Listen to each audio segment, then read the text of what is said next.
Hi, and welcome to today's topic, which is going to be about how to use psychosomatics for children, volume 3. So, this is the little sister book of the other big book of metaphysical anatomy, volume 1 that I wrote, which is the psychosomatics for adult ailments. This one has 679 medical ailments, and then this one has I think, just over 400 ailments in it for children as well. So, a lot of people ask me, so what are the difference between the two? So, first of all, let's start with that question because it's a great question. Remember, as an adult, now you've had your whole life to accumulate a lot of traumas, your coping strategies, how you adapted to your childhood, and just how you lived your life.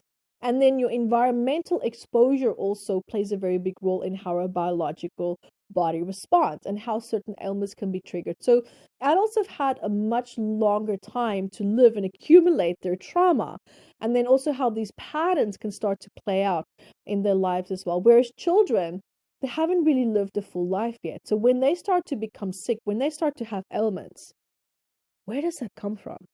And that's also why I said here in this book, your ancestry is talking. Are you listening? So this book plays a tremendously big role in learning to understand the impact of ancestral patterns and how certain ancestral patterns and traumas and elements can be carried forward and be triggered in a child's life if certain emotional stressors and environmental stress is in the same frequency or in the same alignment to actually provoke and wake up certain element expressions. Now, apart from that, what I also cover in this book, which is incredibly important, is the 9 months that a child spends in a mother's womb. Because this can also make or break a child's health. Not just the cortisol that is being flooded to the child from the mother, a certain amount is healthy, but too much cortisol is actually toxic for the placenta of a child. Now, the placenta is what? That's the startup of your being. That's where all the instructions are also held. They're telling the body how to develop, how to nurture. Everything goes through that. And if your foundational core essence of your development is toxic, what do you think it's going to do to you? Or meaning the child that is now meant to be born. That's just one of many aspects that I touch and cover on here. And it's very important because there's this saying where they always say that when a mom is pregnant, they should get as much rest as possible. Don't project anger or violence or anything that towards her because it can affect the child. Well, it turns out that our ancestors were a lot smarter than what we realize. I'm actually, right now, as I'm doing this, I'm pregnant with my second daughter. And there's a tremendous amount of patterns that I can see in my first child where I might have gone through certain stress and certain thoughts and emotions. And I can see this being repeated by her. This is a very powerful statement to make as well, because it's one thing to hear it, but it's another thing to actually see it happening in your own life. So this is something that I cover deeply in this book as well as the consciousness of a child that is greatly influenced by how the mother and father also comes together during conception. There's also predispositions for addictions and ADD and ADHD and all these ailments that is an ailment. But actually, when you start to look at what's really going on in the child's development, in their ancestry, and how certain things can be expressed, I question a lot of things that are being expressed as elements. So, apart from that, let me just quickly also dive into how to actually use the book. So, what's very important to think of and to look at when we have an ailment, first of all, the evolution of our DNA lineage is designed to what? Survive. That's called life, right? So, and you see it in nature, you see it in animals. We are the same. And so, what our DNA lineage does is if it experiences problems along the evolutional path and it doesn't find solutions for this problem, it's going to carry the problem over into the next generation with the intention for it to be resolved. And sometimes it can become louder, bigger, or worse to force the next generation to take action and to correct it. Because whatever solutions we apply to problems in our life, that message, that solution is carried over into the next generation. And that is also how potentially certain ailments are switched off, and it stays switched off until over 100 or 200 years. This solution is consistently applied, and it can actually become part of the new DNA lineage programming and language, right? So that's when we talk about epigenetic expression. But now, if we don't find a solution for a problem, it's going to keep coming forward in different ways. That's why sometimes maybe parents have a child and the child has an ailment and they're like, where is this coming from? Right? There's no explanation from your ancestry to show why is this child ill. This is now where certain emotional patterns, certain emotional self-sabotaging behaviors or unresolved trauma, psychological trauma, has reached its expression point of just being emotions, and now it is flipping and switching over into a potential ailment combined with your environment, and how that can also influence and exasperate the emotional programming and biological makeup, and how the mother then during her pregnancy interacts with the world and her internal world as well. And then how you are born and how you are perceiving the world based on these building blocks that were handed to you. Yes, you have a foundation of over, I don't know, 300-400 characteristics and platforms that are already set, but you're made up of more than just that. Now, this is where this work comes in.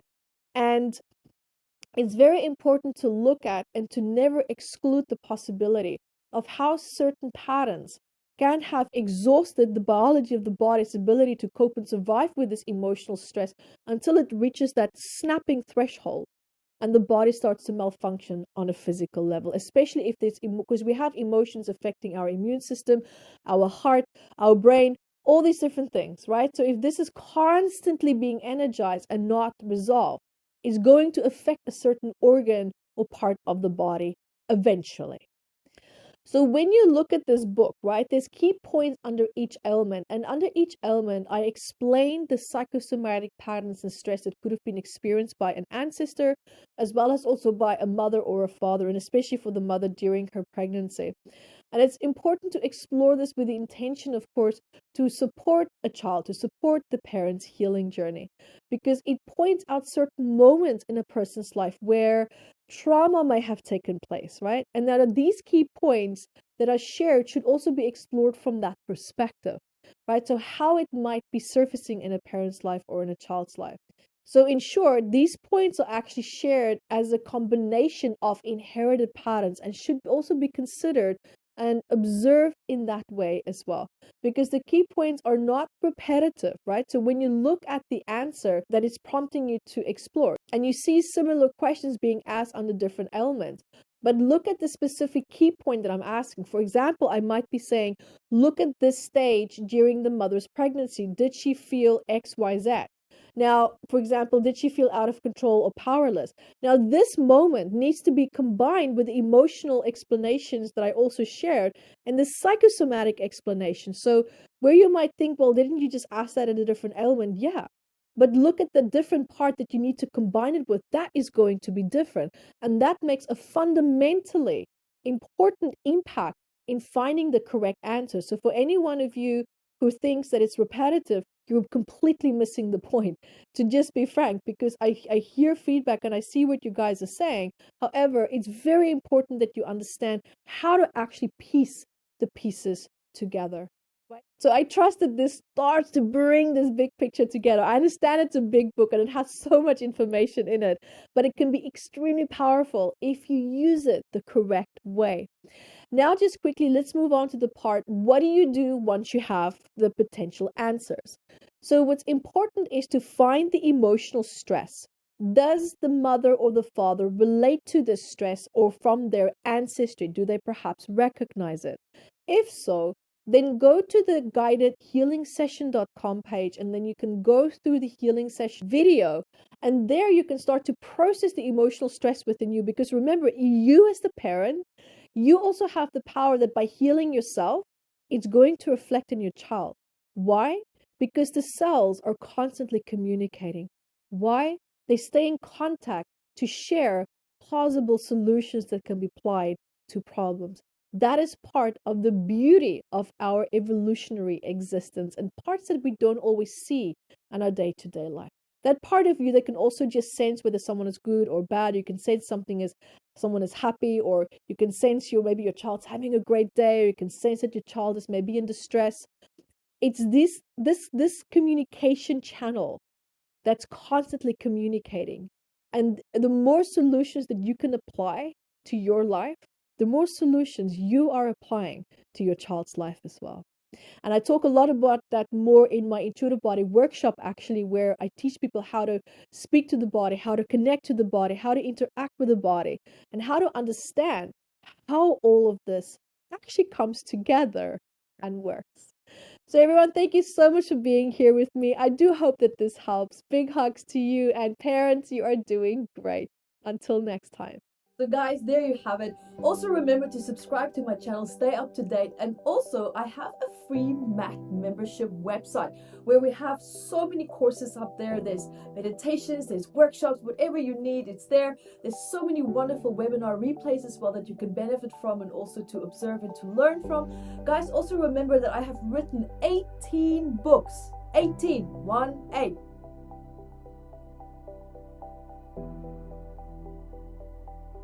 And one of many among them are Metaphysical Anatomy and Psychosomatics for Children. So this one is a Psychosomatics for adults.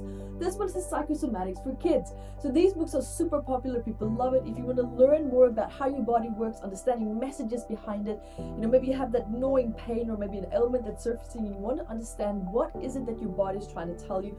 Guys, these books are going to be absolutely invaluable to you. You can find it at yvetebooks.com, where you will also find all my other 18 books. And guys, also remember to keep asking all these great questions. I love to answer your questions at Ask Yvette, where we discuss, life conundrums and, life challenges, and just answer questions perhaps where you feel, quite stuck in your life. I would love to share my perspective with this and to help you to resolve perhaps certain pain points that you might be having in your life as well. So guys, remember to stay in touch. There's so many great things that's happening. And also something really awesome is that this book is already also in video format. So imagine 679 medical elements in video format, and with meditations and healing courses, workshops, masterclasses, everything behind that in our platinum membership site. So guys, remember to check that out. There is so many great things happening there. So see you there. Bye.